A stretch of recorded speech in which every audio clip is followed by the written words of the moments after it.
ဒီနေ့မနက်အစောပိုင်းကောင်းကင်ရန်လင်းယုံရှိသည်ဧကရစ်မင်းမြတ်ဟာအင်းရှိမင်းသားကိုကြော်လွန်ပြီးသူယုံကြည်ရဆုံးအမှုထမ်းအဖွဲ့ခေါင်းဆောင်ကိုဓာတ်ရိုက်စေလွှတ်ခဲ့ပါတယ်အစိတ်ခတ်ထားတဲ့ဝိုင်တစ်ခွက်နဲ့3ပေရှိတဲ့ပိုးသားဖြူတစားကိုကင်ဆောင်တာအကျဉ်းထောင်စီတွားရောက်စေခဲ့တယ်အကျဉ်းထောင်ထဲမှာတော့လူငုံရွံဟာအင်းရှိမင်းသားကိုတွေ့ခွင့်ရဖို့ငိုယိုအော်ဟစ်နေတော့မှာပဲဘာပဲဖြစ်ဖြစ်အသေးမခံနိုင်ဘူးလို့ညှင်းဆန်နေခဲ့တယ်နောက်ဆုံးမှာတော့တန်မာတဲ့နန်းတွင်းအစီကံအိုကြီးအပြားအပြားကသူမကိုကျမ်းပြင်ပေါ်အတင်းအာရမဖိနှိပ်ချုပ်ကင်ပြီးအညာတာမဲ့စွာပဲပိုးသားဖြူနဲ့လေပင်းညစ်တက်ပြစ်လိုက်ကြပါတယ်သူမရဲ့အဖြစ်တွေအတွက်ပြန်ပေးဆက်ဖို့ကိုတက်တေခိုင်းတဲ့ပုံစံမျိုးလုပ်ခဲ့ကြတာပါကျမကြားရတာကတော့ဖေးယွန်းဟာဒီသတင်းကိုကြားချင်းအကျဉ်းထောင်စီအပြေးလွှားရောက်လာတဲ့အချိန်မှာတော့လူငုံရွံရဲ့ခန္ဓာကိုယ်ဟာတောင့်တင်းလို့နေပါပြီသူမရဲ့အေးဆက်နေတဲ့ရုပ်အလောင်းကိုတွေးဖက်ပြီးထောင်ဝန်ထမ်းတွေအားလုံးရဲ့ရှေ့မှာနေသူဟာရင်ခွဲမတက်ငိုကြွေးခဲ့ပါတယ်တတိလစ်မတက်ဖြစ်သွားခဲ့ရတာပါသူဟာဒီနေ့မနက်နန်းတွင်းညီလာခံကိုတော့မတက်ရောက်နိုင်ခဲ့ပါဘူးအရှိနန်းတော်ရဲ့မှောင်မိုက်တဲ့အခန်းတစ်ခန်းထဲမှာကိုပိတ်လောင်ထားပြီးဘသူ့ကိုမှမတွေ့ပဲနေခဲ့ပါတယ်ဒါကိုကြားလိုက်ရတဲ့အခါကျမရဲ့ရင်ထဲမှာတက်ပြင်းရှည်ကြီးချမိတာကိုမထိန်နိုင်ခဲ့ပါဘူးအင်းရှိမင်းသားဟာသူမကိုသူ့နှလုံးသားရဲ့အမျက်နှိုးဆုံးအဖြစ်တကယ်ပဲသတ်မှတ်ထားခဲ့တာပါအတိတ်ဘဝမှာရောအခုပြစ္ဆုတ်ပံဘဝမှာပါလူငုံရွံဟာဘလောက်ပဲစိုးသွမ်းတဲ့အမှုတွေကိုလုပ်ခဲ့ပါစေသူမဟာဘလောက်ပဲအတ္တကြီးပြီးအာနာမက်ခဲ့ပါစေဖေးယွန်းရဲ့သူမအပေါ်ထားတဲ့အချစ်ကတော့ဘယ်တော့မှအနှဲငယ်များမလျှော့ပါခဲ့ပါဘူးညမျောစရာကောင်းတာကတော့ဒီလိုစွန့်မိတ်ပြီးမျက်ကန်းတွေမျက်နှာလိုက်မှုဟာနောက်ဆုံးမှာအတိတ်ဘဝတုန်းကကျမကိုတေးစေခဲ့ရုံနဲ့မကပဲအခုဘဝမှာလည်းလူငုံရွံကိုယ်တိုင်ကိုပြန်ပြီးတေးစေခဲ့တာပါပဲဒါပေမဲ့ထော်လူရောင်ကတော့သူမရဲ့စိတ်ထဲကကျေနပ်မှုကိုမအောင်နိုင်ခဲ့ပါဘူးသူမဟာကြောက်ဆောက်ပွဲကိုစိတ်လှုပ်ရှားစွာရိုက်လိုက်ပြီးလောင်ပြောင်တယောခဲ့ပါတယ်သူမကိုအမျက်နှိုးဆုံးထားခဲ့ရင်ရောဘာဖြစ်လဲအခုတော့သူတို့ဟာတေးချင်းရှင်ချင်းနဲ့ခွဲခွာသွားကြပြီမဟုတ်လ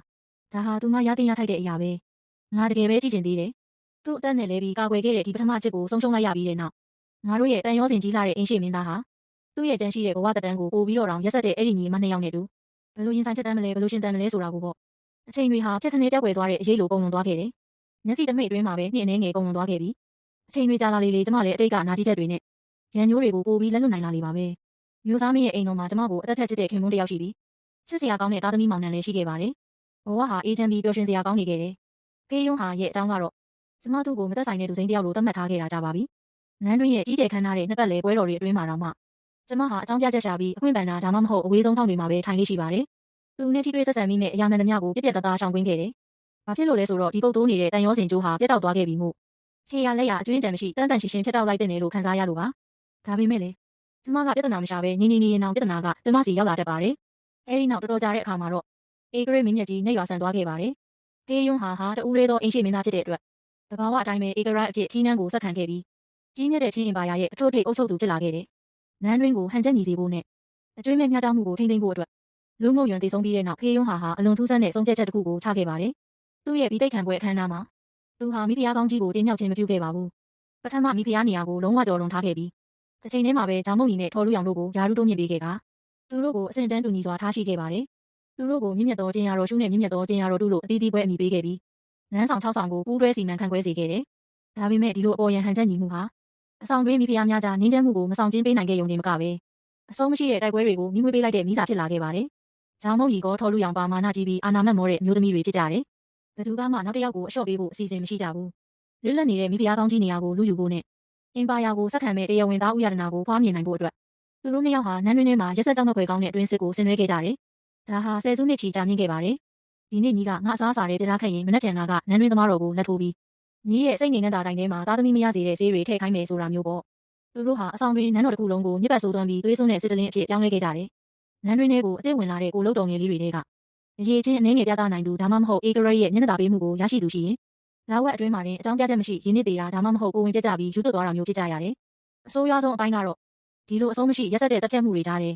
အမျိုးမျိုးသောပြုတ်ဝက်ဆေးဝါးတွေကြောင့်အပြန်အလှန်ရေရှည်ထိခိုက်မှုတွေရှိခဲ့ပြီးအခြားကိုလုတ်တော်တွေသားသမီးမရနိုင်ုံတင်မကပဲဂျာမုံနီနဲ့ထော်လူရောင်ကိုယ်တိုင်လဲသူတို့ရဲ့ခန္ဓာကိုယ်ကိုလုံးဝဖျက်ဆီးမိခဲ့ကြပြီအမြဲတမ်းသားသမီးမရနိုင်တဲ့အခြေအနေဖြစ်သွားခဲ့ကြပါတယ်ဖေးယွန်းဟာဒီထို့ထိပ်ဖြစ်တဲ့အထီးအတွေ့မခံတဲ့ဧကရိတ်ဟာသူ့ရဲ့အုပ်ချုပ်မှုတက်တန်းအနှစ်20လုံးမှာဒီရက်ဆက်တဲ့မျိုးသမီးနှစ်ယောက်ကြောင့်တကယ်ပဲသားသမီးတစ်ယောက်မှမထွန်းကားပဲနေခဲ့ရပါတယ်အသက်ရှင်ကျန်ရစ်တဲ့မင်းသားမင်းသမီးတစ်ပါးမှမရှိခဲ့ပါဘူးဒါပေမဲ့ရေးစရာကောင်းတာကတော့ဖေးယွန်းဟာဒါကိုတားဆီးဖို့တတ်နိုင်ခြင်းမရှိခဲ့ပါဘူးဘာဖြစ်လို့လဲဆိုတော့ဂျောင်းမုံကြီးနဲ့ထော်လူရောင်တို့ရဲ့နောက်ွယ်မှာတော့အာနာရှိတဲ့နန်းတွင်းဝင်ကြီးချုပ်နဲ့စစ်တပ်အင်အားပြည့်ကန်ဆောင်ထားတဲ့ဗိုလ်ချုပ်ကြီးထော်ရှိနေလို့ပါပဲနန်းတွင်းရဲ့အာနာဖွဲ့စည်းပုံတွေဟာအပြန်အလှန်နဲ့ဆိုင်ဆက်နွယ်နေပြီးစံကြီးတပင်ဆွဲရင်တကူလုံးလောက်ခတ်မဲ့အခြေအနေမျိုးပါအင်ပါယာတည်ငြိမ်ရေးအတွက်ဖေးယွန်းဟာအနေနဲ့ကတော့သူ့ရဲ့ခံပြင်းချက်တွေကိုမျိုးသိပ်ပြီးသူတို့ရဲ့စိုးသွမ်းတဲ့လုပ်ရက်တွေကိုမျက်စိမိတ်နေပေးုံကလွဲလို့မတတ်နိုင်ခဲ့ပါဘူးဒီလိုနဲ့ပဲသူဟာခန်းသားထဲဝါလာတဲ့ရွှေထောင်ချိုင်ကြီးထဲမှာပိတ်မိနေပြီးအဆုံးမရှိတဲ့ပူဆွေးသောကတွေနဲ့ဝေဒနာတွေနဲ့နစ်မြုပ်နေခဲ့ရပါတယ်သူဟာသူ့တဘဝလုံးကိုစစ်မှန်တဲ့အချစ်လို့ခေါ်တဲ့အရာနောက်လိုက်ရင်းကုန်လွန်စေခဲ့ပြီး သူ့နှလုံးသားရဲ့ချိန်ခွင်ရှာကိုအမြဲတမ်းတိမ်းဆောင်ပေးခဲ့တယ်။ဒါပေမဲ့နောက်ဆုံးမှာတော့သူ့ကိုတကယ်နားလည်ပေးနိုင်တဲ့ဇနီးသည်တွေကိုသူဆုံးရှုံးခဲ့ရပါတယ်။သူ့ရဲ့ချစ်လှစွာသောပထမအချစ်ကိုဆုံးရှုံးခဲ့ရပြီးယောက်ျားတစ်ယောက်အနေနဲ့သူ့ရဲ့မျိုးဆက်ကိုခြံထားရနိုင်မဲ့အခြေခံအကျဆုံးစွမ်းရည်ကိုတောင်ဆုံးရှုံးခဲ့ရပါတယ်။သူ့ရဲ့အသက်45နှစ်မြောက်နှစ်တကူအကြိုညမှာတော့နန်းတော်ထဲမှာကြီးကျယ်ခမ်းနားတဲ့တော်ဝင်ပွဲတော်တစ်ခုကျင်းပခဲ့ပါတယ်။နန်းတွင်းရာရှိတွေအားလုံးကိုဖိတ်ကြားထားခဲ့တာပါ။မျိုးသားမင်းအိမ်တော်ရဲ့အစိမ့်မြင့်မျိုးသမီးတွေအနေနဲ့ထော်လူရောင်နဲ့ကျမလည်းတဘာဝကျစွာပဲဖိတ်ကြားခံခဲ့ရပါတယ်။အဲ့ဒီပွဲတော်မှာတော့ထော်လူရောင်နဲ့ကျမဟာမြင့်မြတ်လာတဲ့နန်းတွင်းဝတ်စုံတွေကိုဝတ်ဆင်ပြီးကျမတို့ရဲ့ခင်မွန်းတွေသားသမီးတွေနဲ့အတူထိုင်နေခဲ့ကြတယ်။စီးလုံးညီညွတ်ပြီးပျော်ရွှင်စရာကောင်းနေခဲ့ပါတယ်။အခန်းတစ်ခုလုံးဟာရေမောတံတွေနဲ့ပြည့်နှက်နေခဲ့တယ်။ဒါပေမဲ့ငကားကိုးကောင်ရွှေပန်းလင်းထက်မှာမြင့်မားစွာထိုင်နေတဲ့ဖေးယွန်းဟာကတော့ပိန်နေချုံကြပြီးအိုမင်းရေရော်နေခဲ့ပါပြီ။သူ့ရဲ့သပင်တွေဟာလည်းခွေးခွေးလှုပ်အောင်ဖြူနေခဲ့ပြီးသူ့ရဲ့အစစ်အမှန်အသက်ထက်10နှစ်မှကအိုးစားနေတဲ့ပုံပေါက်နေပါတယ်။သူ့ရဲ့ဘေးမှာတော့အလားတူပဲပိန်ချုံနေတဲ့မြင့်မြတ်သောကျင်ရတော်တွေထိုင်နေကြပြီးသူတို့ဟာတယောက်ကိုတယောက်ကြည့်ချင်းနဲ့တက်ပြက်နေကြတော့မှာပဲ။ဝိုင်းတွေစက်တိုက်စီးဆင်းပြီးပွဲတော်ကဆက်ရှိနေစဉ်မှာပဲဖေးယွန်းဟာရဲ့အကြည့်တွေဟာနန်းတွင်းရဲ့ထူထပ်လာတဲ့လိုက်ကာတွေကိုဖြတ်တန်းပြီးရောက်လာခဲ့ပါတယ်။လွန်မဲရှုပ်ထွေးပြီး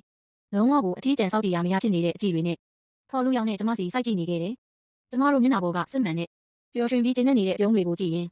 ချင်းညီကိုတွေကျမတို့အပေါ်ထားရှိတဲ့တဘာဝကျလာတဲ့ဂရုစိုက်မှုနဲ့လေးစားမှုတွေကိုကြည့်ရင်ဖေးယွန်းဟာဝိုင်းခွက်ကိုကင်ထားတဲ့လက်တွေဟာပြင်းထန်စွာတုံရင်လာခဲ့ပါတယ်။သူ့ရဲ့မျက်ဝန်းတွေဟာချက်ချင်းပဲหนีရဲလာခဲ့တယ်။မျက်ရည်စတွေဟာသူ့ရဲ့အိုမင်းနေတဲ့ပြင်ပေါ်ကနေစီးကျလာခဲ့ပါတယ်။တိတ်တဆိတ်ပဲသူ့ရဲ့ခါတက်ပြီးတင်းရှားလာတဲ့ဝိုင်းခွက်ထဲကိုကျဆင်းသွားခဲ့ရတယ်။ကျမသိလိုက်ပါတယ်။ကွက်တီအဲ့ဒီအချိန်မှတင်သူဟာသူ့ရဲ့နောင်တတွေကြောင့်နောက်ဆုံးမှာလုံးလုံးများလျာယူတို့လူမတက်ဖြစ်သွားခဲ့ရပြီဆိုတာကိုပေါ့သူနောက်ဆုံးတော့နားလည်သွားခဲ့ပါပြီ။သူအဲ့ဒီတုန်းကကိုယ်တိုင်တွန်းထုတ်ခဲ့တဲ့အရာတွေဟာဇနီးကောင်းဖြစ်ဖို့အသင့်တော်ဆုံးအမျိုးသမီးနှစ်ယောက်ထဲတည်းမဟုတ်ပဲသူ့ရဲ့အဓိပ္ပာယ်မရှိတဲ့ဘဝတတန်းတစ်လျှောက်မှာစစ်မှန်တဲ့အေဂျင့်မှုနဲ့ပျော်ရွှင်မှုကိုရရှိနိုင်မဲ့တခုတည်းသောအခွင့်အရေးဖြစ်ခဲ့တယ်ဆိုတာကိုပေါ့မျောစရာကောင်းတာကတော့ဒီလောကကြီးမှာနောင်တအတွက်ဥထုံးဆိုတာဘယ်တော့မှမရှိခဲ့ပါဘူးဒီလိုရှည်လျားပြီးနာကျင်စရာကောင်းတဲ့ဘဝရဲ့ကြံရှိတဲ့အချိန်တွေဟာသူ့ရဲ့ဗလိုက်မှုနဲ့အေးဆက်မှုတွေအတွက်ကောင်းကင်ဘုံရဲ့တုံ့ပြန်မှုပါပဲသူ့ရဲ့အတိတ်ဘဝနဲ့ပြစ္ဆုတ်ပံဘဝတွေမှာဒါဟာသူ့ပေါ်ကြားရောက်လာတဲ့အပြင်းထန်ဆုံးတရားစီရင်မှုနဲ့အပြစ်ပေးမှုပါပဲ